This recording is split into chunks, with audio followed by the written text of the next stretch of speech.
ஜீசஸாக இருக்கட்டும், முகமது நபியாக இருக்கட்டும், வள்ளலாராக இருக்கட்டும், திருவள்ளுவராக இருக்கட்டும், அனைவரும் தன்னுடைய கருணை வடிவிலாயே இறைவனை போன்ற ஒரு தோற்றத்தை இந்த உலகிற்கு அளித்திருக்கிறார்கள் என்று கருணையே இந்த உலகத்தை ஆள சரியான விடயமாகவும் மற்றும் இந்த கருணை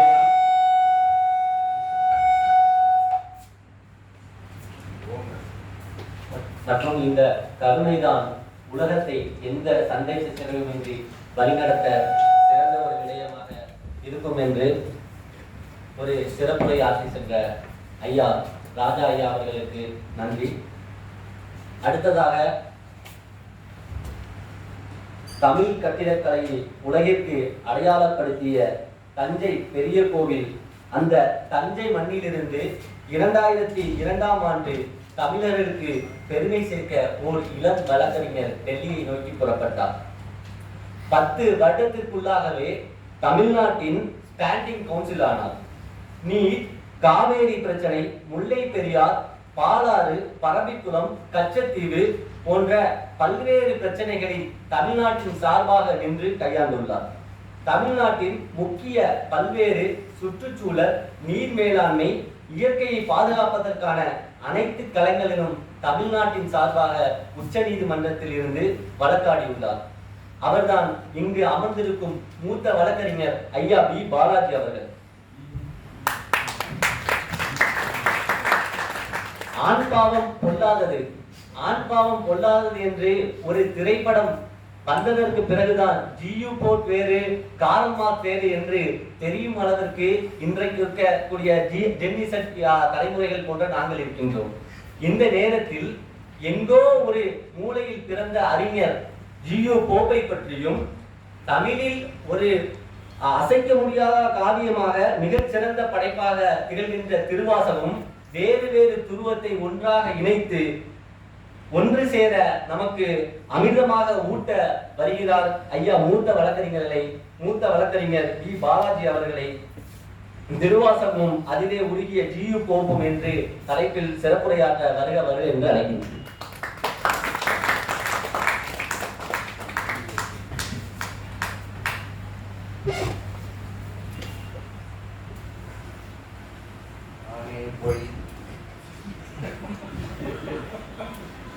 யானே போய், என் அன்பும் போய், என் நெஞ்சம் போய், ஆனால் அழுதால் அடியே உன்னை பெறலாமே. சொன்னவர் நான் இல்லை, தமிழ் இலக்கிய கழகத்தின் தலைவர் ஐயா நீதியரசர் அப்பனியம் அவர்களே, நீதியரசர் ராஜா அவர்களே, நீதியரசர் ஆரம்பித்த அவர்களே, நெடுமாறன் அவர்களே, மூத்த வழக்கறிஞர் சார் அவர்களே, விஜயகுமார் அவர்களே, பரமசிவம் அவர்களே, 2002 இளம் வழக்கறிஞராக வந்தபோது டெல்லியிலே வழிகாட்டிய டிவி யோகேஸ்வரன், கண்ணை மூடி உட்கார்ந்துட்டு இருக்கிற டிவி யோகேஸ்வரன் வழிகாட்டி என்னோட ஆஃபீஸில் சேர்த்து என்னை ஒரு ஆளாக உருவாக்கிய அண்ணன் யோகேஸ்வரன் அவர்களே, அனைவருக்கும் அது நம்மார்ந்த வணக்கங்களை தெரிவித்துக் கொண்டு, மாலை வணக்கங்களை தெரிவித்துக் கொண்டு இந்த உரையை நான் தொடங்குகிறேன். இதில் 2 கேள்விகள் நான் கேட்பேன். ஒன்று ஜியு போப் ஏன் அதை டிரான்ஸ்லேட் பண்ணார், 2வது திருவாசகத்திற்கு உருகார், ஒரு வாசகத்திற்கும் உருகார் என்ன, ஏன் அவ்வாறு ஒரு பழமொழி வந்து திருவாசகம் என்பது ஒரு தேன் என்றும் ஒரு பழமொழி. ஏன் வந்தது என்று யாருக்காவது தெரியும்? ஏதாவது படிச்சிருக்கீங்களா? திருவாசகத்தில் எத்தனை சாப்டர் இருக்கு, ஏன் தெரியலன்னா நான் தைரியமா பேசுவேன், தெரிஞ்சா கொஞ்சம் பயந்து பேசுவேன், தப்பா பேசக்கூடாதுன்னு. கரெக்டா பிடிச்சிடுவாரு.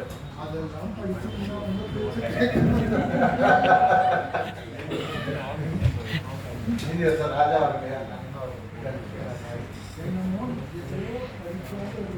இந்த 2 கேள்விதான்.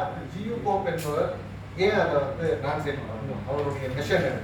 1939 தமிழ்நாட்டிலே காலடி எடுத்து வைத்தார். அவருடைய 19வது வயதிலே தமிழ்நாட்டில் காலடி எடுத்து வைத்து இங்கே கிறிஸ்டியானிட்டி அங்கிலியன் சர்ச் என்ற சர்ச்சின் மூலியமாக மத பரப்புரைக்காக இங்கே வந்தவர்.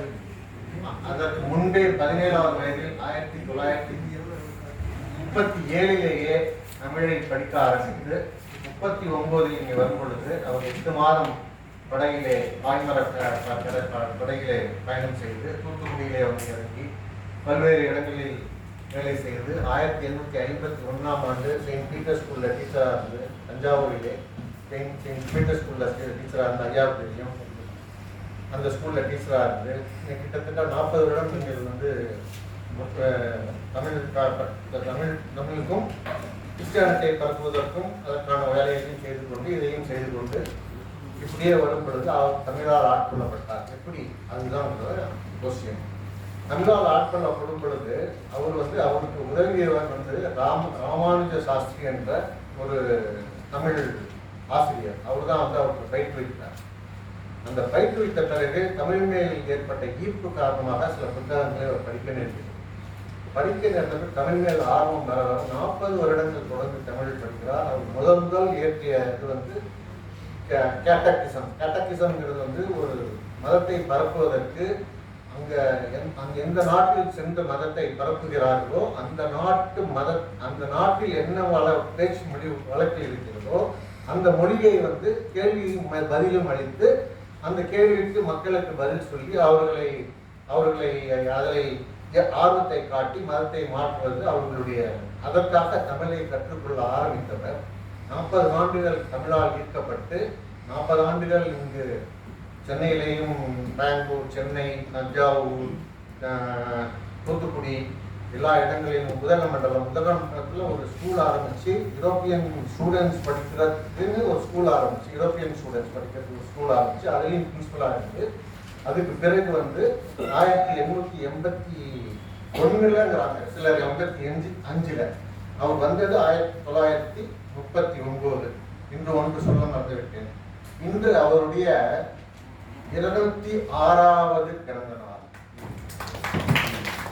24 ஏப்ரல் 1820 பிறந்தவர். 80 வருஷம் 100 வருஷம் போச்சு, ஒரு 26 வருஷம் சேர்த்துக்கிட்டீங்கன்னா 206வது பிறந்த நாள். டிரான்ஸ்லேட்டட் திருவாசகத்திற்கு எத்தனை வயது ஆகிறது என்று கேட்டால் 1900 அவருடைய பிறந்த நாள் அன்றே 24 ஏப்ரல் 1900 லார்ட் கர்சன் இங்க வந்து ஆட்சி புரிஞ்சுக்கிட்டு இருக்காருன்னு நினைக்கிறேன்.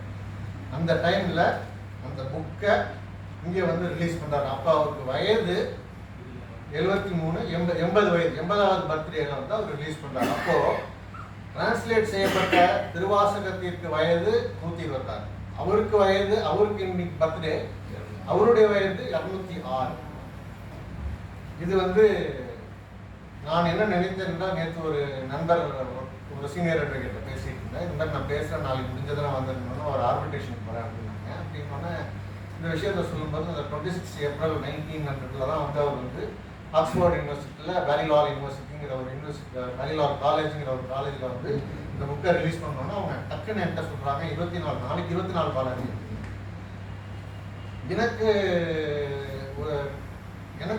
எனக்கு என்ன ஸ்ட்ரைக் ஆனிச்சுன்னா, இது இறைவனுடைய வேலையோ, இந்த மாதிரி ஒருத்தர் தமிழுக்காக பணியாற்றி என்னையும் பாடி என்னை உருக வைத்து, என்னையும் பாடி அழுக வைத்து உருக வைத்து உயிர் கரைந்து உள்ளம் கரைந்து என்னை பாட வைத்த பாடலுக்கு பாடியிருக்கிறேன், நீ போய் அதில் பேசுன்னு சொல்லி ஒரு ஆண்டவனிட்ட கட்டளையாக தான் நீ இன்னைக்கு காலையில் எனக்கு அது பத்தாது. 24 அவருடைய டிரான்ஸ்லேஷன் அப்படியே இன்டர்நெட்ல வச்சு நீ படிச்சு பார்க்கலாம். என்ன ஆகுது, 81 வந்து அவர் போயிடுறாரு, 85 போறாரு, 86 வந்து 81 தான் அவர் போயிருக்கணும். ஏன்னு கேட்டீங்கன்னா ஒரு 5 வருஷம் வந்து அவர் திருக்குறளை டிரான்ஸ்லேட் பண்றாரு. 5 வருஷம் திருக்குறளை டிரான்ஸ்லேட் பண்ணிட்டு ஃபர்ஸ்ட் பதியம் வந்து 1886 திருக்குறள் ரிலீஸ் ஆயிருக்கு. திருக்குறள் ரிலீஸ் ஆன பிறகு வந்துட்டு அவருக்கு வந்து பெரிய புராணம் மேல ஒரு ஈர்ப்பு வந்து பெரிய புராணத்தையும் வந்து பண்ணணுங்கிற மாதிரி ஒரு ஃபீல்ட்ல இருக்காரு. பட் அந்த டைம்ல அவருக்கு ஏதோ கமிட்மெண்ட். அப்போ 1993 அவருடைய மாஸ்டர். அவர் வந்து மாஸ்டர் இன் பாலிவுட் காலேஜ். அந்த பாலிவுட் காலேஜில் இருக்க மாஸ்டர்கிட்ட சொல்றாரு, நான் அந்த மாதிரி வந்து நான் ஒரு டிவைன் பிரின்சிபல் படித்தேன் இந்தியாவில், தமிழ்நாட்டில் ஒரு டிவைன் பிரின்சிபல் படித்தேன். அந்த டிவைன் பிரின்சிபலில் ஒரே ஒரு வரி மட்டும், ஒரு வரி எல்லாமே வேண்டாம், ஒரு வரியை மட்டும் ஒரு தராசிலே வைத்து மற்ற வெஸ்டர்ன் டிவைன் பிரின்சிபல்ஸை இன்னொரு தராசில் வச்சிங்கன்னா இந்த இந்த ஒரு வரி இருக்கிற தராசுக்கு வந்து வெயிட் அதிகமாகி கீழே போயிடும், மற்ற பிரின்சிபல்ஸ் எல்லாம் நம்ம பிரின்சிபல்ஸ் எல்லாமே மேலே வந்துடும் அப்படிங்கிற மாதிரி யார்கிட்ட சொல்கிறாருன்னு கேட்டிங்கன்னா பெஞ்சமின் ஜோவெட். இன்டர்நெட்டில் இருக்குது, அந்த காப்பியும் இருக்குது. பெஞ்சமின் ஜோவெட்ங்கிற அவருடைய மாஸ்டர்கிட்ட சொல்லும்போது அவர் என்ன கேட்குறாரு, why don't you translate it and print it, you print it immediately அப்படின்னு இவர் என்ன பதில் சொல்கிறாருன்னா, I don't have the patent of immortality, நான் சாகா வரம் பெற்று வரவில்லை, எப்போ வேணாலும் நான் செத்து போயிடுவேன். ஏன்னா அவருக்கு இங்கே 40 ஆண்டு முடிஞ்சுப்பாங்க, போகும்போதே அவருக்கு வந்து 73 வயசு, பேசும்போது 73 வயசு.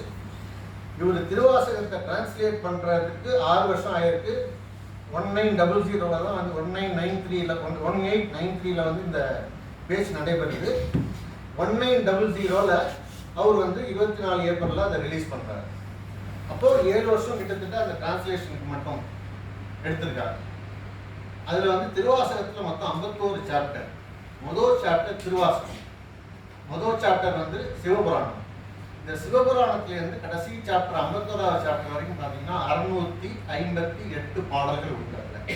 658 பாடல்கள். அந்த முதல் சாப்டர் சிவபுராணத்தில் இமைப்பொழுதும் என் நெஞ்சில் நீங்காதான் தாழ்வாக்க, இது ஒரே ஒரு வரி தான். அவர் எடுத்து சொன்னது வந்து ஒரே ஒரு வரி, இமைப்பொழுதும் என் நெஞ்சில் நீங்காதான் தாழ்வாக்க அப்படிங்கிற வார்த்தை என்னை வந்து உருக்கிடுச்சு. எனக்கு வந்து அது நினைக்க வந்து ஒரு நிமிஷம் கூட அந்த இறைவன் உள்ளே போன இறைவன் ஐயா சொன்னாங்க, நம்மளுக்குள்ளே தான் நம்மளுடைய தெய்வம், மனிதனும் தெய்வமாகலாம்ங்கிறதுக்கு வந்து இதுதான் வந்து ஒரு மெயின் எக்ஸாம்பிளாக எனக்கு தெரியுது.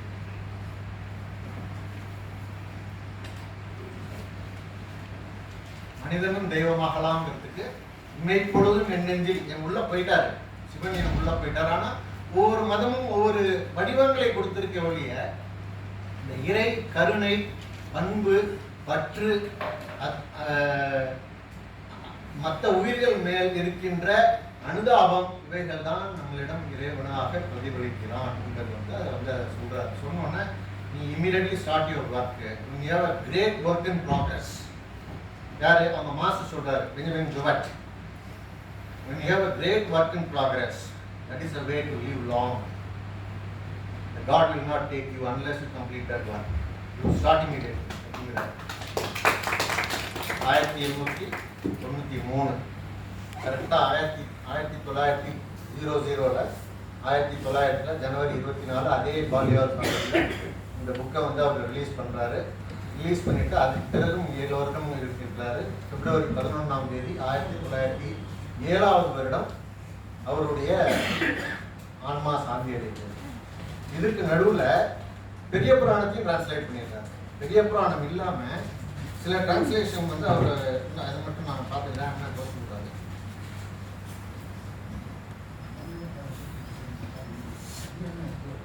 அவர் டிரான்ஸ்லேட் பண்ண 4 அடியார் பண்ணியிருக்கிறாரு. திருவாசகம், திருஞான போதம், மணிமேகலை, அது இல்லாமல் திருநானூறில் சில பாடல்கள், புறப்பொருள் வெண்பா மாலை ஆகியவற்றிலும் சில டிரான்ஸ்லேஷன்கள் நடந்திருக்கிறது.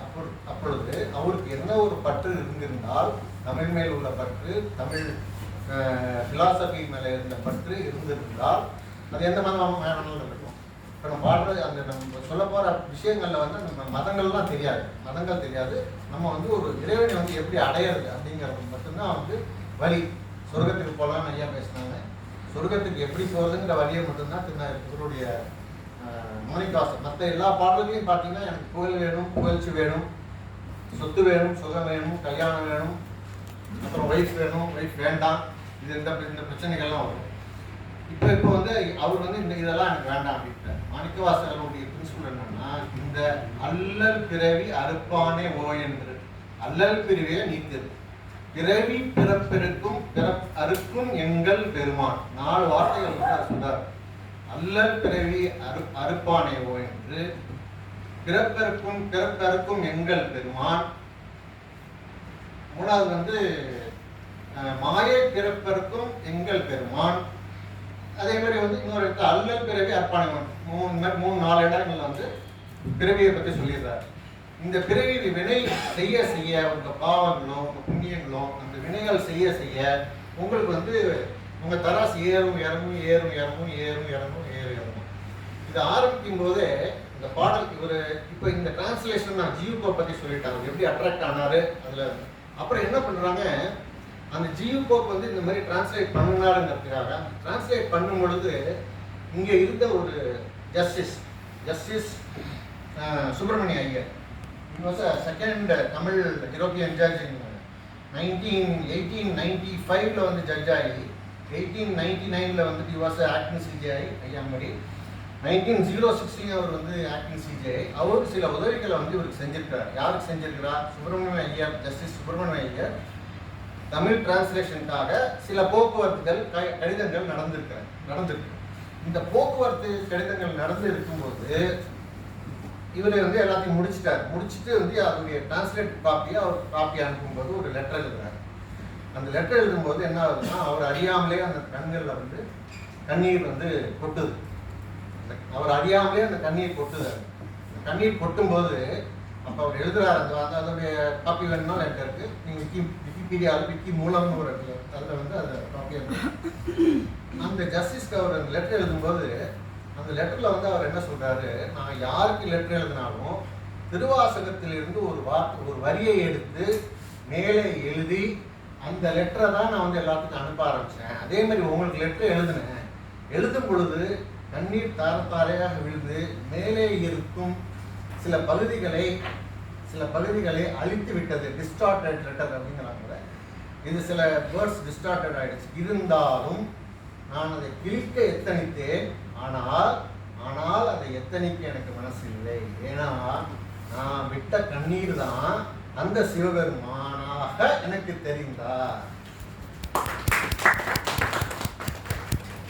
நான் விட்ட கண்ணீர் தான் எனக்கு சிவபெருமாக தெரிந்தார் அப்படின்னு சொல்லி கந்தசாமி பிள்ளை 1964 இருக்கிற புக்கில் வந்து இந்த கொட்டேஷன் வந்து அவர் சொல்லியிருக்காரு. விக்கிபீடியாவில் இந்த லெட்டரை வந்து இவர் ரிசீவ் பண்றாரு. யாரு? சுப்பிரமணிய ஐயர்.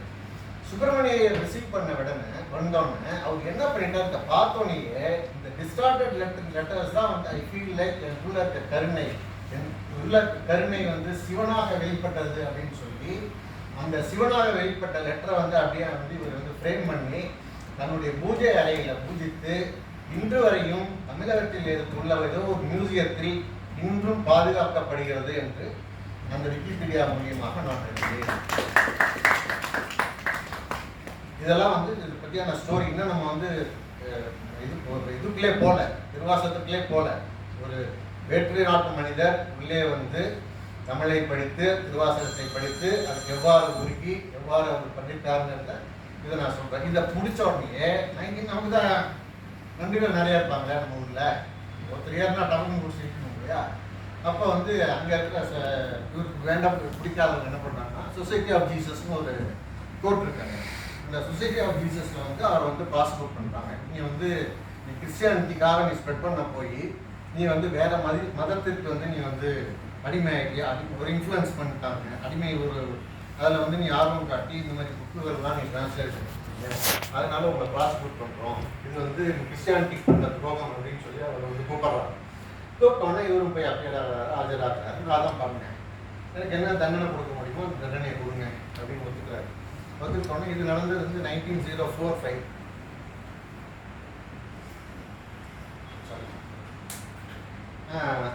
இந்த ப்ராசிக்யூஷன் நடக்கும் பொழுது 11 நாள் கழிச்சு அட்டன் பண்றாரு அந்த ஜட்ஜி. இந்த மாதிரி வந்து after 11 days judgment will be delivered, you provide the copy of that translation. நீ என்ன டிரான்ஸ்லேஷன் பண்ணியோ அந்த டிரான்ஸ்லேஷன் என் காப்பி கொடு அப்படின்னு சொல்லி கேட்குறாங்க. கேட்டோன்னே அந்த டிரான்ஸ்லேஷன் காப்பியை அவர் வந்து சப்மிட் பண்ணுறாரு. சப்மிட் பண்ணோன்னே அந்த ஜட்ஜு வந்து அதை ஃபுல்லாக படிச்சுட்டு 11th day the court was summoned, it was gathered. அப்போ வந்து நேராக ஜட்ஜு வந்தோடனே அவர் காலில் விழுறாரு. யார் காலில்? ஜியு போப்போட காலில் விழுறாரு. விழுந்துட்டு நானும் அழுதேன். ஆனா டிரான்ஸ்லேஷனை படிச்ச நானே அழுதேன்னா மூல உரையை படித்த நீ எப்படி அழுதுருப்ப அப்படின்னு சொல்லி ஒரு கேள்வி. Yet I conclude that you are the true Christian, though influenced by the Hindu principles or the philosophy, the divine philosophy of India. You have returned back to the England for the purpose of continuing your religion, and you are the true Christian. So the judgment I conclude பண்ணார். இதுதான் Pope வந்து இவை பொழுதும் என் நெஞ்சில் நீங்காதான் தாழ்வார்கள். நம்ம இப்ப திருவாசகத்துக்கு போவோம். திருவாசகம் என்பது 51 சாப்டர்ஸ் கொண்டது. அந்த 51 சாப்டர்ஸ்ல வந்து ஃபர்ஸ்ட் சாப்டர் வந்து சிவபுராணம். சிவத்தை மட்டும் பத்தி பாடுறது வந்து சிவபுராணம். ஆனா பட் என்ன சொல்றாங்க அப்படின்னா, சொற்பொழிவாளர்கள் ஆன்மீக ஆராய்ச்சியாளர்கள் என்ன சொன்னாங்க, இவர் வந்து எல்லா பாட்டையும் முடித்து விட்டு 657 பாட்டை முடிச்சுட்டு 658வது பாடலாகத்தான் இந்த 658வது பாடலாக தான் இந்த சிவபுராணத்தை எழுதியிருக்கணும். ஏன்னா இதோடைய கண்டென்ட்ஸ் நம்ம பிரியாமல் இந்த ஹோல் புக்குடைய கண்டென்ட்ஸ் தான் இந்த வந்து சிவபுராணத்தில் இருக்கு.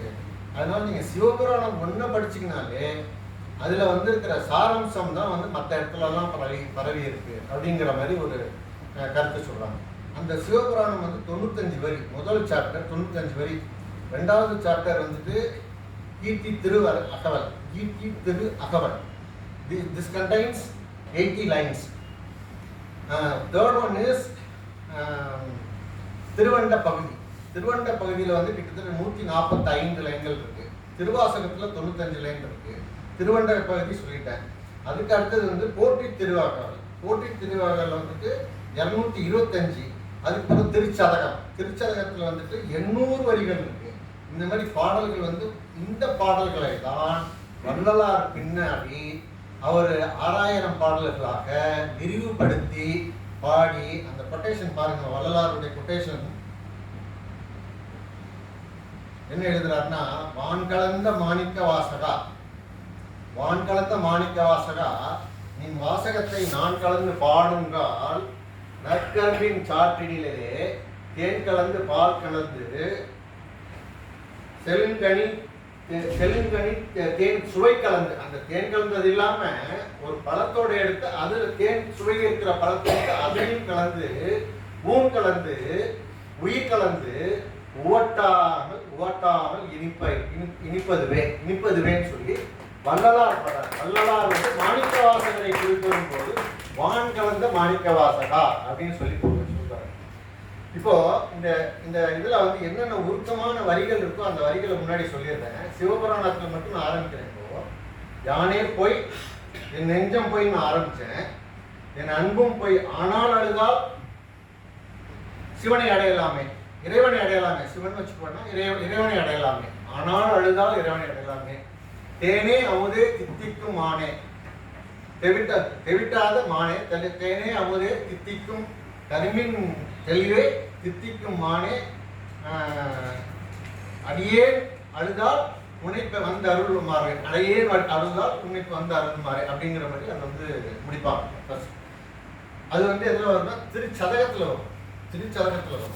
பட் சிவபுராணத்தில் வந்துட்டு பார்த்தீங்கன்னா, சிவபுராணத்தில் வந்துட்டு அவர் என்ன ஒரு நாமத்தில் ஆரம்பிக்கிற ஒரு பாடல் வந்து என்னன்னு கேட்டீங்கன்னா சிவபுராணம். நமச்சிவாய வாழ்க, முதல்ல வாழ்க பற்றி சொல்லுவார். எத்தனை வாழ்க வரும்னா 6. அதுக்கப்புறம் வாழ்கைக்கு அப்புறம் வெள்க எத்தனை வரும்னு கேட்டிங்கன்னா 5. அதுக்கப்புறம் போற்றி எத்தனை வரும்னு கேட்டிங்கன்னா 8. இந்த மாதிரி வந்து 658 பாடல்களையும் முன்னாடியே ஒன்று ஃபிக்ஸ் பண்ணிடுவார். முதல்ல வந்து வாழ்க 8, அதுக்கப்புறம் வாழ்க 6, அதுக்கப்புறம் 5 வெள்க, அதுக்கப்புறம் போற்றி, அதுக்கப்புறம் பின்னாடி அது பாரு 5 வெற்றி வந்து பிறகு 658 பாடல்கள் வந்துருக்கு.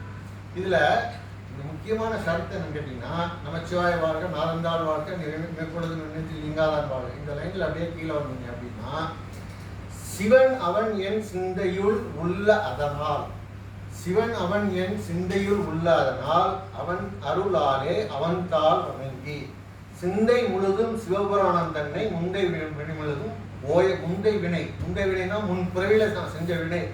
முந்தை வினை என்பதும் ஓய உரைப்பன் ஞான். கண்ணுதலான் தன்கருணை கண்காட்ட கருணை. ஐயா சொன்னாங்க இல்லையா, அந்த கருணை அது எந்த மதமா இருக்கட்டும், அந்த கருணை இல்லைன்னா கண்ணுதலான் மூன்றாவது கண்ணுடையவன். கண்ணுதலான் தன்கருணை கண்காட்ட வந்தேதி எண்ணுதற்கு எட்டா எழிலா கடல் எறிஞ்சு. அவர் கடல்னு என்ன கேட்டீங்கன்னா, அவர் கடலை பற்றியும் அவருடைய அடிகளை பற்றியும் பாடியிருக்கார். கடலுங்கிறது வந்து நம்ம காலில் போட்டுக்க ஒரு சிலம்பு மாதிரி இருக்கும்.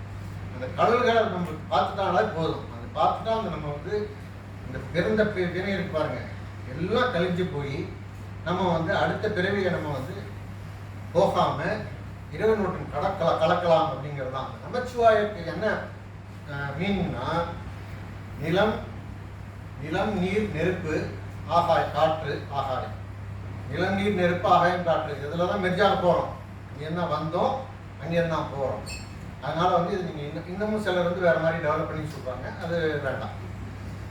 இதை இந்த 5 வந்தோம், திருப்பி நம்ம 5 நம்ம போகிறோம். அதில் வந்து என்னென்னு பார்த்தீங்கன்னா, இந்த இது வந்து கடவுள், அது வந்து எப்போ தனியாகவே இருப்பார். இது வந்து நாம், இந்த நாம் வந்து இது ஒரு செப்பரேட். இது 3 வந்து மலம், மும்மலம். கடைசியில் 658வது பாடத்தில் மும்முலத்தை எனக்கு அறிவித்து முதலாய முதல்வனே அப்படின்னு சொல்லியிருப்பார். மும்மூலத்தை என்னென்ன மும்மூலம்? ஆணவம், கண்மம், மாயை. ஆணவம்ங்கிறது அகந்தை, அகம்பாவம், ஆணவம் இதெல்லாம் சொல்லலாம். 2வது ஆசை. கண்மம்ங்கிறது ஆசை. இதனால தான் இந்த விரல் வந்து மோதிரத்தை கொடுத்துருப்பாங்க. எத்தனை மோதிரம் போட்டிருக்கா, வயிற மோதிரம், கால மோதிரம், செவப்பாக போட்டிருப்பாங்க, பச்சை பச்சையாக போட்டிருப்பாங்க. இந்த மாதிரி 3வது வந்து மாயை. மாயை தான் வந்து திருமணம், புகழ், பணம், பற்று, பாசம், இதெல்லாம் 3 மாயையை அழிக்கிறது வந்து இந்த 3 மாயை. இந்த 3 மாயைக்கு வந்து அதுக்கு வந்து கடைசி பாடல சொல்லியிருப்பார். இந்த 3 மாயையும் எனக்கு காட்டி எனக்கு வந்து இந்த 3 மாயத்தை அறிவித்து எம்மையும் ஒரு பொருளாக்கி நாயின் சிவிகையில் ஏற்றி, இந்த நாயை சிவிகையில் ஏற்றி, இதுக்கு மேலே கீழே எப்படி இறங்க முடியும்? இந்த நாயையும் சிவிகையில் ஏற்றினா பல்லாங்கில் ஏற்றி, நாயையும் சிவிகையை ஏற்றி அம்மை எனக்கு அருளியதை யார் பெறுவார் அச்சோவே அப்படின்னு முடிப்பார். அம்மை எனக்கு அருளியதை யார் பெறுவார் அச்சோ. நமச்சிவாயன் வந்து சிவனில் ஆரம்பிச்சு அம்மையில் வந்து பார்வையில் வந்து முடிச்சிருக்காருங்கிற மாதிரி வந்து ஒரு கருத்து உண்டு. சிவபுராணத்திலையும் வந்து அதை முன்னே சொல்வார். நாயில் கடையாய் கிடந்த அடியேற்கு தாயில் சிறந்த தயாவான தத்துவம். எதுக்கு இது முன்னாடி நான் சொல்றேன்னா, தாய் நம்ம மலங்களை கழுவுகிறார். மலங்கிறது வந்துட்டு நம்ம நினைக்கிற காலை கழிதல் கடன் கிடையாது. 9 துவாரத்திலையும் இருக்கிற எல்லாமே மலம் தான். காதல மலம், மூக்குல மலம், வாயில வந்து எச்சு வந்தா மலம், கண்ணில் புழ வந்தா மலம், இது எல்லாமே ஐம்புலன்கள். ஐம்புலன்லேருந்து வளர்ந்து வந்து மலம் தான். 9 வாயிலேருந்து வளர்ந்த வந்து அம்மா சுத்தம் பண்ணுவா. ஆனால் இந்த மும்மூலம் இருக்க இந்த 3 ஆணவம், கண்மம், மாயை, இதை யார் சுத்தம் பண்ணுவா? இறைவன் சுத்தம் பண்ணுவா. இது 3த்தையும் நீங்கள் அழிச்சிட்டீங்கன்னா இது எல்லாமே போயிடும். அப்போ அவருக்கு என்ன இன்னும் எழுதிக்கிறார், நான் ஒரு பாவி, நான் ஒரு பொய்யே, நான் ஒரு வினையே எல்லாம் சொல்லிட்டு, பொய்யாய் வினையே உன்னை புகழ மாதிரி எனக்கு என்னைய புகழ மாதிரி ஒன்றும் இல்லை, உன்னை புகழ மாதிரி எனக்கு ஒன்றும் தெரியாது, 2மே தெரியாது. ஆனால் நான் எத்தனை பிறவிகள் இருக்கிறேன், புல்லாகி புழுவாகி புழுவாகி மரமாகி புல்லாய் புழுவாய் மரமாகி பல் மிருகமாகி பறவையாய் பாம்பாகி கல்லாய் மனிதராய் பேயாய் கணங்களாய் வல்லசுரராகி முனிவராய் தேவராய் எல்லா பிறப்பும் பிறந்தளித்தேன் என்பதுமா. இந்த பாட்டா சொன்னா ரொம்ப அருமையா இருக்கு. பாட்டா கேட்டீங்கன்னா பன்னிசை பாட்டுன்னு பேரு. பன்னிசை பாட்டா கேட்டீங்கன்னா ரொம்ப நல்லா இருக்கும். அதுக்கு வருவோம். எல்லா பிறப்பும் பிறந்து இழைத்தேன் என் பெருமான், மெய்யே உன் பொன்னடிகள் கண்ணின்று வீடு விட்டேன். உன் பொன்னடிகள் என்னைக்கு நான் பார்த்தனோ வீடை விட்டுட்டேன். வீடுங்கிறது இதுன்னு கிடையாது. வீடுங்கிறது ஆசை, பாசம், பட்டு, அறுத்துப்பால், கொடுத்துப்பால், காமத்துப்பால், எல்லா பாலும் போயிடுச்சாங்க. மெய்யே உன் பொன்னடிகள் கண்ணின்று வீடு விட்டேன். உய்யையின் உள்ளத்தில் ஓங்காரமாய் நின்ற மெய்யா விமலா விடைப்பாகா வேதங்கள். என் உள்ளத்தில் உங்காலமாய் யார் நிற்கிறா? கடவுள் நிற்கிறான். அதுக்கப்புறம் இதுக்கப்புறம் இன்னும் முக்கியமான பகுதி என்னன்னு பார்த்தீங்கன்னா, கடைசியில் வந்து நீராய் உருக்கி 5 பூதங்கள்ல ஒரு பூதம் என்ன? நீர். 70% of the earth is comprised of water. நீராய் உருக்கி அப்பதான் தண்ணீர் வரும். ஆறுயிராய் நின்றானே, நான் விட்டுட்டு போனாலும் நீ வந்து இமைப்பொழுது நினைத்து நீங்காதான் போறாங்க. நான் உன்னை மறந்தாலும் நீ என்னை மறக்க மாட்ட. என் உள்ளே இருந்து என்னை ஆட்பிக்கும், என்னை காக்கும் நாயகனே, என்னை ஆட்பிக்கும் நாயகன், என்னை காக்கும் நாயகன் அப்படிங்கிறது. இதுக்கு பிறகு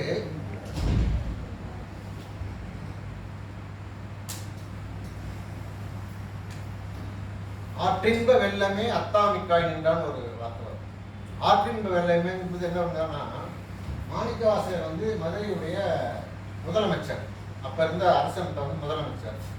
அந்த முதலமைச்சராக ஆகிறதுக்கு முன்னாடி அவர் கூட்டு முதலமைச்சரா நீங்க வந்து பதவி வாங்கிக்கணும்னு அவருக்கு யோசிப்பாரு. என்னன்னு, ஏன் வாங்கிக்கணும், வேண்டாம் வேண்டாம் போது இல்லை கட்டாயமா வரணும்னு வந்தோம்னா 2 விதங்கள்ல வந்து நமக்கு பயனளிக்கும். ஒண்ணு, சொக்கநாதர் மீனாட்சியை வந்து நம்ம வந்து தரிசிக்கலாம். ஒன்று. 2வது வந்து மக்களுக்கு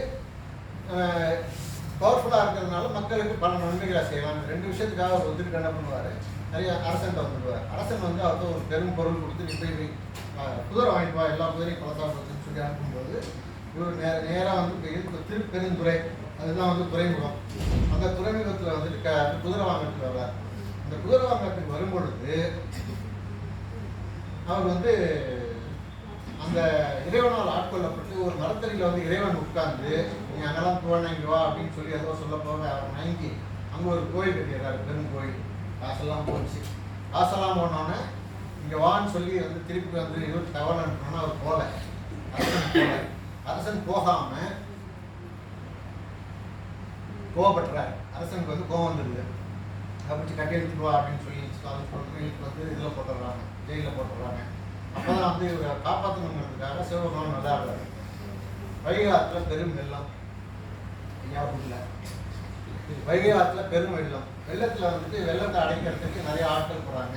அங்கே வந்து ஒரு அம்மா வந்து புட்டு விற்குது. புட்டு வந்து சாப்பிடாம என்ன பண்ணுறாரு, புட்டு சாப்பிடணுங்கிறது புட்டு சாப்பிட்டு படுத்து தூங்குவார். அப்புறம் போய் குதிப்பார், விளையாடுவார், இப்படியே வருவார் சிவபெருமான். வந்தோடனே இவங்க கோவம் வந்துடும். அந்த காவலாளிகளுக்கு கோவம் வந்து சாட்டையால் கொண்டு 4 அடி அடிச்சுவாங்க. அடிச்சோன்னா அந்த பட்டை மக்கள் எல்லாத்துக்கும் அந்த பட்டை விழுந்துருக்குமா, அரசனுக்கும் அந்த பட்டை விழுந்துருக்கும். பட்டை விழுந்தோம்னா இல்லை இவர் ஏதோ ஒரு ஞானத்தில் இருக்கிறாரு, இவர் வந்து நம்ம சாதாரண மனிதனாக இடம் போடக்கூடாது, நீ எங்கே போயிட்டு சொல்லி இவரை வந்து அப்புறம் நீ அங்கேயே இருந்து நீங்கள் வந்து அந்த இடை பணி செய்ய அப்படிங்கும்போது தான் அவர் வந்து அவருடைய பாடலை வந்து பாட ஆரம்பிக்கிறார். இதுதான் இதனுடைய சாராம்சம். பிறவி பிறப்பெடுக்கும், பிறவி பிறப்பை அடுக்கும் எங்கள் பெருமான். எந்த பிறவி வேண்டாம், அல்லல் பிறவி அடுப்பானே ஓ என்று. அல்லல் பிறவினா பாருங்க, ஸ்கூல்ல படிக்கணும், இப்போ இருக்கிற சிபிஎஸ்சி சிலபஸ், அதுக்கப்புறம் மேலே வந்து ஆதார் கார்டு, அதுக்கப்புறம் பேன் கார்டு, அதுக்கப்புறம் பேங்க் ஸ்டேட்மெண்ட், அதுக்கப்புறம் ஆடிட்டிங்கு, அதுக்கப்புறம் நம்ம ப்ரொஃபஷன் பண்ணாது. இந்த மாதிரியான அல்லல் பிறவி, அல்லல் பிறவிக்கு பல அர்த்தங்கள் உண்டு. இந்த மாதிரியான பல இன்னல்களுக்குள்ளே உள்ளே மாட்டிக்கொண்டு இருக்கும் பிறவியை அறுத்தெடுத்து உன் சேவடி திருவடியில் என்னை ஆட்கொள்ள வேண்டும்ங்கிறதா இந்த பாட்டுடைய அர்த்தம். கடைசியில வந்து இந்த இதெல்லாம் அறுத்தெடுத்த பிறகு, பிறவி அறுத்தெடுத்த பிறகு நீ எங்க போறீங்க அப்போ வந்து அந்த பாடலை பாடுறாரு. இன்னொரு பாடல் வந்து வேற ஒரு பதிகத்தில் வரும். இந்த பாடல் வந்து உண்மை மாவெடு கண்ணி பங்கா, மாவெடு கண்ணி பங்கா உன் மலரடிக்கே கூவிடுவாய். அதான் மாவெடு கண்ணி பங்கா உன் மலரடிக்கே கூவிடுவாய். இதை நல்லா ஞாபகம் வச்சுக்கலாம். மாவெடு கண்ணி பங்கா உன் மலரடிக்கே கூவிடுவாய். கோகுலகிருஷ்ணன் ஒரு ஜட்ஜர் இருக்கிறாரு மெட்ராஸ் கோர்ட்ல. அவருடைய மாமா கந்தசாமி பிள்ளை அவர்கள் ஒரு லட்டின் கற்றுக்கணும்னு ஒரு இவர்கிட்ட போறாரு. லட்டின் கற்றுக்கணும்னு ஒரு கிறிஸ்டியன் இவர்கிட்ட தான் போறாரு, ஒரு அட்வொகேட்ட. அவர் வந்து மேலே யார் சொல்லிக் கொடுக்குறாங்க மேலே உட்காந்துருப்பாங்க, சொல்லிக் கொடுக்குறவங்க கீழே உட்காந்துருப்பாங்க. அப்படி இருக்கும் பொழுது லட்டின் வாசிச்சுட்டு வந்து ஒரு நாள் உடம்பு சரியில்லை, தூக்கி போட்டு ஒரு நாள் ஹோட்டல்லாம் தூக்கி போட்டு ஒரு மாதிரி சோகமாக இருக்கிறாரு வக்கீல். அப்போ சோகமாக இருக்கும்போது ஏன் இப்படி சோகமாக இருக்கிறீங்க அப்படின்னு கேட்கும்பொழுது வக்கீல் என்ன சொல்கிறார், காலையில் போய் சர்ச்சுக்கு போய் இறைவா நான் செய்த பாவங்களெல்லாம் மன்னிச்சிரு நான் சொல்லி வேண்டிக்கிறேன். ஐயோ சாமி நான் அப்படின்னு சொல்லி எனக்கு புண்ணியமாக கொடு, எனக்கு சொர்க்கத்தில் இடம் கொடு, நான் உன் கூட வந்து இருக்கணும்னு சொல்லி நான் வேண்டிக்கிறேன். சாயங்காலம் மதியமான நான் வந்து எவன்லாம் கோர்ட்டில் எவன்லாம் வந்து சர்ச்சுடைய நிலங்களை ஆக்கிரமிச்சு வச்சிருக்கிறானோ அவனுக்கெல்லாம் கேஸ் நடத்துகிறேன். இது வந்து ரெண்டுமே கான்ட்ரரியா இருக்கு, புண்ணியமே இல்லை, இன்னும் பாவம் தான் நான் செய்கிறேன் அப்படின்னு சொல்லி சேர்ல உட்கார்றாரு. இதுக்கு ஈக்குவலண்ட்டாக உங்களுக்கு வந்து ஏதாச்சும் உங்கள் மதத்தில் ஒரு பாடல் இருக்கா அப்படின்னு ஒரு திருவாசகத்துலேருந்து எடுத்து ஒரு பாடல் சொல்கிறார். ஏத்தினேயும் உன்னை புகழ்ந்தாலும் உன்னை இகழ்ந்தாலும் என்னை கைவிட்டுடாதே அப்படிங்கிற ஒரு பாடல். நான் பாடலை முழுக்க படிக்கல அப்படிங்கிற மாதிரி சொல்கிறார். சொன்னோடனே அவர் வந்து அப்படியே அசந்துடுறார். ஆஹா இல்லை உங்கள் பயிரில் ஏதோ ஒன்று இருக்குது அப்படின்னு சொல்லிட்டு அப்புறம் ஒரு 10 நாள் 20 நாள் கிளாஸ் போகுது. அதுக்கெல்லாம் ஒரு மனசு ஒரு அப்படியே மனசு எல்லாம் படுக்கிறார். அந்த வக்கீல் படுக்கும் பொழுது இவர் வந்து கிளாஸ்க்கு வராரு. அட்வொகேட் படுத்திருக்காரு. ஏதாச்சும் எனக்கு வந்து மனசு சரியில்லை, உடம்பும் சரியில்லை, ஏதாச்சும் ஒரு பாடல் சொல்லணும் தான் மாவடு கண்ணி பங்காய் நின் மலரடிக்கே குவிடுவாய் கும்பிக்கே வைப்பாய் நின் நின் எண்ணம் என்னன்னு எனக்கு தெரியாது, உன்னுடைய எண்ணம் என்னன்னு எனக்கு தெரியாது. கும்பிக்க வைப்பாய்ன்னு என்னன்னா இன்னொருத்தரோட வயிற்றுல போய் வச்சு மறுபிறவி கொடுத்துருவாங்க அப்படிங்கிறதான் கும்பிக்கே வைப்பாய். அது அப்படி சொல்றாரு, கும்பிக்கே வைப்பாய். இதுதான் இதோட நிப்பாட்டிது. மாவடு கண்ணி பங்கா என் மலரடிக்கே குவிடுவாய்ன்னு இவர் வந்து இந்த மலரடிக்கை குவிடுவாய் நைட் பட்டவர் காலையில் இருக்கிறதுல அதோட அடிச்சார். யாரு அப்படியே இதுதான் வந்து அந்த கந்தசாமி பிள்ளை அவருடைய புக்கில் எழுதியிருக்கிற கதை. நான் இப்படி போனதில்லை திருவாசகம். இப்போ இதெல்லாம் போக நம்ம திருவாசகத்துக்கு வருவோம். திருவாசகத்தை நம்ம முடிச்சுட்டோம்னா என்னுடைய என்ன நம்மள உறுப்பினர் அப்படிங்கிறத பார்ப்போம். அதை நான் வந்து பன்னிசையாக பாடுறேன், இல்லைன்னா எனக்கு ஸ்டக் ஆகும். பன்னிசையாக நான் சொல்லிடுறேன் எப்படி வந்து அதை வந்து பாடுறாங்க ஓதுவார்கள். அதை வந்து நீங்கள் அப்படி கேட்கணும் அப்படின்னா நீங்கள் ரொம்ப அதை உருகி கேட்கணும் என்றால் மாணிக்க குருக்கள் அப்படிங்கிற ஒரு குருக்கள் வந்து அதை பாடியிருக்காரு. அந்த குருக்கள் பாடுறதை நீங்கள் பாடினீங்கன்னா நல்லா நமச்சிவாய வாழ்க்கை நாதந்தாள் வாழ்க்கை இவை பொழுதும் மின்னெஞ்சில் நீங்காதான் தாழ் வாழ்க்கை கோகலி ஆண்ட குருமனிதன் தாழ் வாழ்க்கை ஆரம்பமாகி நின்ற தாழ் வாழ்க்கை ஏகன் அநேகன் இறைவனடி வாழ்க்கை வேகம் கெடுத்தாண்ட வெந்தனடி வெல்க பிறப்பறக்கும் பிஞ்சகந்தன் பொய்கடல்கள் வெல்க புறத்தார்க்கு செயல்கொண் தன்னை புறத்தவர்க்கு செயல்கொண்கண் பூங்கடல்கள் வெல்க கரம் குவிவார் உள்மகிலும் பூங்கடல்கள் வெல்க சிரம் குவிவார் ஊங்கு வைக்கும் சியோன் கடல் வெல்க. கரம் குவிவாருக்கு வந்துட்டு மனமகிழ்ந்து அவருக்கு வந்து அருள் புரிவார். சிரம் குவிவார் தலையே தாழ்த்திட்டானா அவன் வந்து மேலேயே தூக்கிடுவார் அப்படிங்கிறது தான் இதனுடைய அர்த்தம். ஈசனடி போற்றி எந்தையடி போற்றி நேசனடி போற்றி சிவன் செய்வடி போற்றி நேயத்தே நின்ற நிமலனடி போற்றி மாய பிறப்பர்க்கும் மன்னனடி போற்றி. இந்த ஒரு வார்த்தை தான் அந்த மிஸ் ஆனது. மாய பிறப்பர்க்கும் மன்னனடி போற்றி சீரார் பெருந்துரைத்தம் தேவனடி போற்றி ஆராத இன்பம் அருளும் மலை போற்றி சிவன் அவன் என் சிந்தையில் உள்ள அதனால் அவன் அருளாரே அவன் தாள் வணங்கி சிந்தை முழுதும் சிவபுராணம் தன்னை முந்தை வினை முழுதும் ஓய உரைப்பண்ணனம். அதெல்லாம் சொல்லிட்டேன். இப்போ நான் பாடல் கண்டு சொல்றேன்.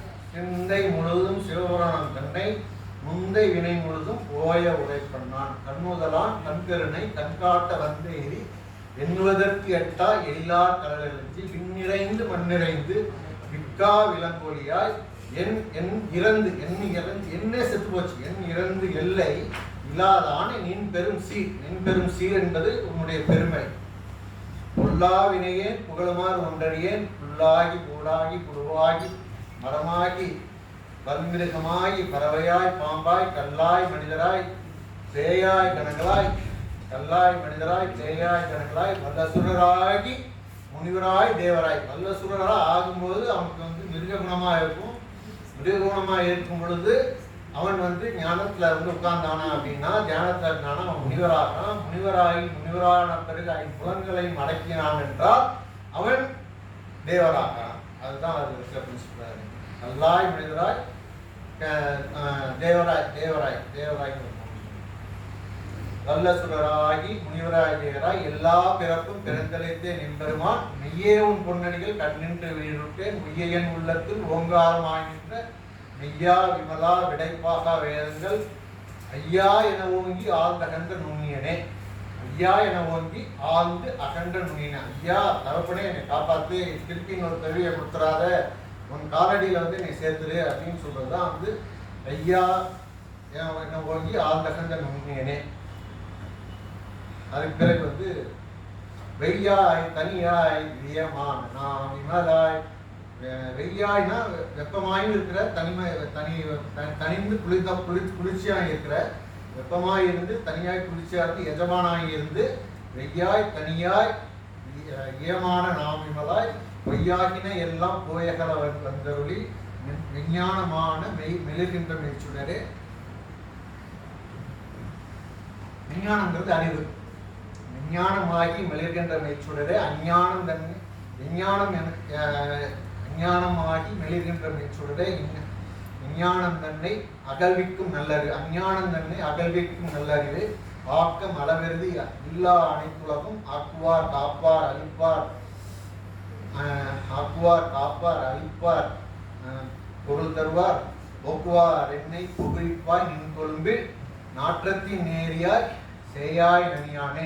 நாற்றத்தின் நேரியாய்ங்கிறது வந்து மலர்ல இருக்கிற மனம். நாற்றங்கிறது வந்து நம்ம நினைக்கிற மனம் இல்லை, இது வந்து மலர்ல இருக்க மனம். இந்த மலர்ல இருக்க மனத்தை போல மலர் போல் நீ வந்து ஒளி தருவாய் அப்படிங்கிற மாதிரி அதை முடிக்கிறாரு. அதுக்கப்புறம் வந்து உடம்புக்கு வருவாரு. நிறங்களோர் ஐந்துடையாய் விண்ணோர்கள் ஏத்த, நிறங்களோர் ஐந்துடையாய் விண்ணோர்கள் ஏத்த மறைந்திருந்தாய் எம்பெருமான் வல்வினையேன் தன்னை மறந்திட மூடிட மாய இருளை அறம் பாவம் என்னும் அரும் கைக்கால் கட்டி புறத்தோல் போர்த்து எண்ணெய் புழு அழுக்கு மூடி. நம்ம உடம்பு முழுக்க என்ன இருக்கு? தோலை எடுத்துட்டீங்கன்னா 3 நாள்ல புழு. மெடாட்ஸ் உங்க ஜட்மெண்ட் நிறைய வரும். எல்லாத்துக்கும் அது வெள்ளையா இருந்தாலும் சரி கற்பாரா இருந்தாலும் சரி புறத்தோலை போட்டு எடுத்துட்டோம்னா புழுகளுக்கு மூடி மலம் சோறு 9 வாயில் குடிலை மலங்க புலனைந்து மஞ்சனை செய்ய விலங்கு மனத்தால் விமலா உனக்கு கலந்த அன்பாகி கசிந்து உள்வரக்கும் கலந்தான் இல்லாத சிறியருக்கு நல்கி நிலங்கன் மேல் வந்தவர்கள் மிக்கவர்கள் காட்டி நாயிற்கடையாய் கிடந்த அடியேற்கு தாயில் சிறந்த தயாவான தருவனே.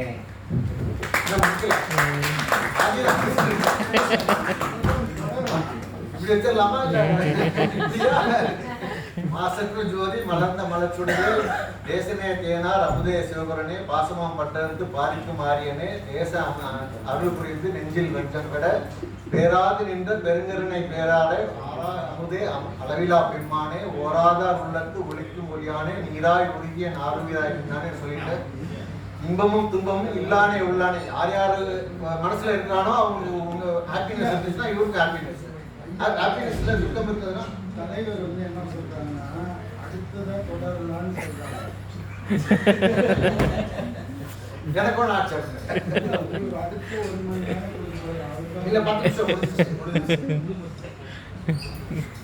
ஆற்றின்ப வெள்ளமே அத்தா மிக்காய் நின்ற தோற்ற சுடரொலியாய் சொல்லாத நுண்ணறிவாய் நாற்றமாம் வையகத்துள் வெவ்வேறே வந்தறிவான் தேற்றனே தேற்ற தெளிவேயின் சிந்தையில் ஊற்றான உண்ணார் அமுதே உடையானே மீட்டிங் வந்து கணிஸ்பெருவி சாராமே கள்ளப்புலப்புறம்பை கட்டளிக்க வந்தானே.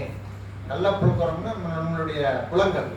இந்த புலங்கள் அந்த 5 புலங்களும் எது சொல்றோமோ அதெல்லாம் செய்யாது. கட்டளிக்க வந்தானே. நல்லுறையில் நட்டம் பைந்தாளன் நாதனே தில்லையில் கூத்தனே தென்பாண்டி நாட்டானே அல்லல் பிறவி அறுப்பானே ஓ என்று சொல்லற் கையானே சொல்லி திருவடித்தில் சொல்லிய பாட்டில் பொருள் உணர்ந்து சொல்லுவார் செல்வர் சிவபத்தில் உள்ளார் சிவனடிக்கே எல்லா பல்லோரும் ஏற்ற பணிந்தன் முடிச்சுடுவார்.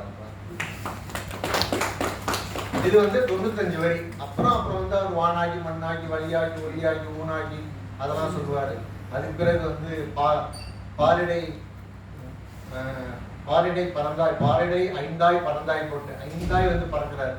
இந்த அந்த 5 பஞ்சபூதங்களாய் பாரிடாய் பறந்து நீரிடையில் வந்து 4 ஆகி கீழையில 3 ஆகி வழியிடையில வந்துட்டு ரெண்டாக்கி வெளியிடைய ஒன்னாக்கி ஒரே ஓசையாக இருந்தவன் தான் இந்த ஒரே ஓசையாக இருந்தவன். இதுல வந்து மெஜாரிட்டி லைன்ல பாத்தீங்கன்னா அவரை வந்து ஒளியா தான் காமிச்சிருப்பாங்க. எங்கேயுமே வந்து பிம்பமாகவோ இல்லது வந்து சிவலிங்கமாகவோ எங்கேயுமே காட்டப்படவில்லை. கடைசியா நம்ம போறது அவனோட திருவடிக்கு போகணுமா இல்ல உங்களுடைய, நான் ஏற்கனவே சொல்லிட்டேன் எத்தனை பிறவி பிறந்தாங்க, எத்தனை பிறவி பிறந்தோம், இதுலேருந்து ஒவ்வொரு பிறவியா புல்லுலேருந்து ஆரம்பிச்சு தேவர் வரைக்கும் வந்துட்டோம். இப்போ இதுக்கப்புறம் நமக்கு பிறவி வேணுமா அப்படிங்கிறதான் வந்து அந்த சிவபுராணத்தில் சொல்லப்பட்டிருக்கு. அதுக்கு பிறகு வந்து நீங்க வந்து ஒரு 10 10 10 10ன்னு வரும். அசோக 10, அன்னை 10, புலா 10, அரிசிய 10 இந்த மாதிரியான பாடல்கள்லாம் வரும். எல்லா பாடல்களுமே அருமையா இருக்கும் கேட்க. நீங்க வந்து அங்கங்க யூடியூப்ல போட்டு அந்த பாடல் வரிகளை போட்டு எடுத்தீங்கன்னா உங்களுக்கு அது வந்து நல்ல அர்த்தமும் புரியும். அந்த மாணிக்கவாசகருடைய அந்த நூலுடைய அருமை என்ன, நம்ம ஒரு கடவுளை வேண்டும் பொழுது எவ்வளவு உருகி ஊனுருகி உள்ளம் உருகி நம்ம வந்து எப்படி வேண்ட வேண்டும் என்பதை தெளிவாக தெரிந்து கொள்ளலாம். வாய்ப்புக்கு நன்றி கூறி